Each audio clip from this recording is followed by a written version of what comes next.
everyone, welcome back to Education Experts. I am Bharti Sharma, your spoken English educator. So today I am going to discuss about past indefinite tense. Before this, we have completed with the present indefinite, present continuous, present perfect and present perfect continuous. So basically we are done with the present series, right? And I'm hoping that you have got the topic very clearly. And I'm moving forward for the past indefinite tense. Let's hear it out. तो past indefinite की tense की अगर मैं बात करूं, helping verb इसमें use होती है डिड ना। आप ध्यान रख लीजिए, जब भी आपकी पास्ट इंडेफिनिट की बात होगी वहां पर आपकी हमेशा helping verb did he, but mostly in negative, right. इसमें आइडेंटिफिकेशन होती है जब हम कोई चीज बोलते हैं ता था या करती थी करते थे, तब हम ये चीजों का यूज करते हैं।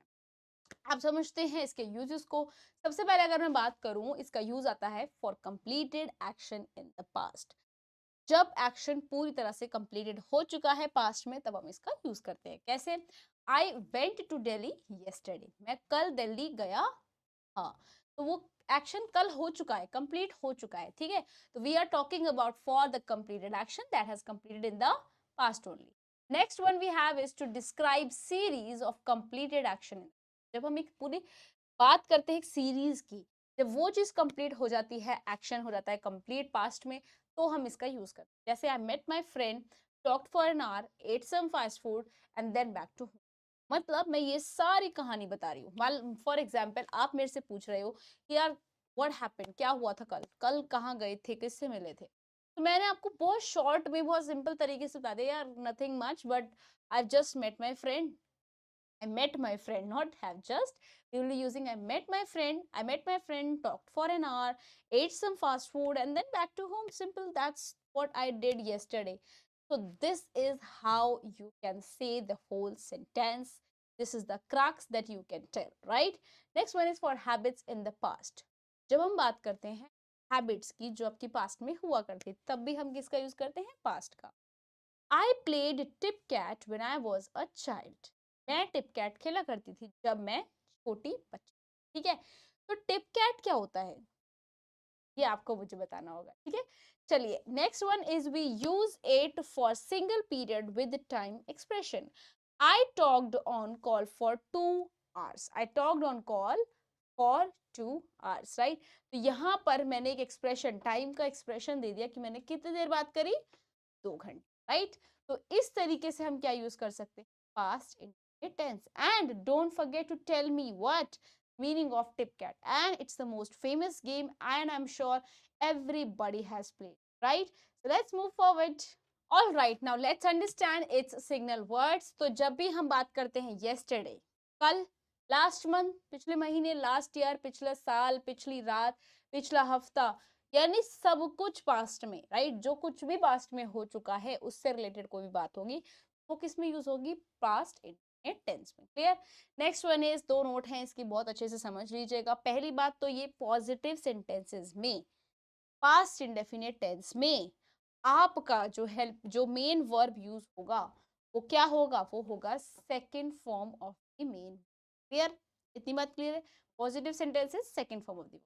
नेक्स्ट वन इज डिड, जो मैंने आपको स्टार्टिंग में बताया था। स्टार्टिंग में जो मैंने डिड बताया था, डिड इसकी हेल्पिंग वर्ब है, डेफिनेटली है, बट ये यूज होती है नेगेटिव और इंट्रोगेटिव के साथ। I hope it is clear. चलिए आगे चलते हैं। चलिए अब फटाफट से अफर्मेटिव और नेगेटिव और बाकी के सारे स्ट्रक्चर्स को फटाफट से यूं snap it up, right. Snap it up मतलब चुटकी से, चुटकी में फटाफट से समझ लेते हैं एक एक करके, क्योंकि बहुत ही ज्यादा सिंपल स्ट्रक्चर है, बहुत जल्दी आप समझ जाएंगे। सबसे पहले अफर्मेटिव का स्ट्रक्चर की अगर मैं बात करूं, जैसा मैंने अभी बताया आपको, पॉजिटिव सेंटेंसेस में second form of the main verb आती ही आती, ठीक है। एग्जाम्पल्स की बात करते हैं। वह कल अपने दोस्त से मिला, he met his friend. Simple सी बात है, कल वो मिला था, ही मेट हिम यस्टरडे, कल मिला था, ठीक है। मैंने खाना बनाया, I cooked the food, I cooked the food. Mohan ने नया फोन खरीदा, Mohan bought a new mobile. Next one is वे कल स्कूल गए, they went to school yesterday. सारी की सारी चीजों में आप देखिए, मेट मीट का सेकंड फॉर्म, कुक्ड कुक का सेकंड फॉर्म हो गया, बाय बॉट बॉट जो है बाय का सेकंड फॉर्म, गो वेंट जो है गो का सेकंड फॉर्म। तो मैंने सारे सेंटेंसेस में second form of the verb he use किया है। This is how you will create affirmative sentence. चलिए आगे चलते हैं, अब समझते हैं नेगेटिव। चलिए अब समझते हैं नेगेटिव को। नेगेटिव में क्या होता है, subject plus did plus not, first form of the main verb and object, right.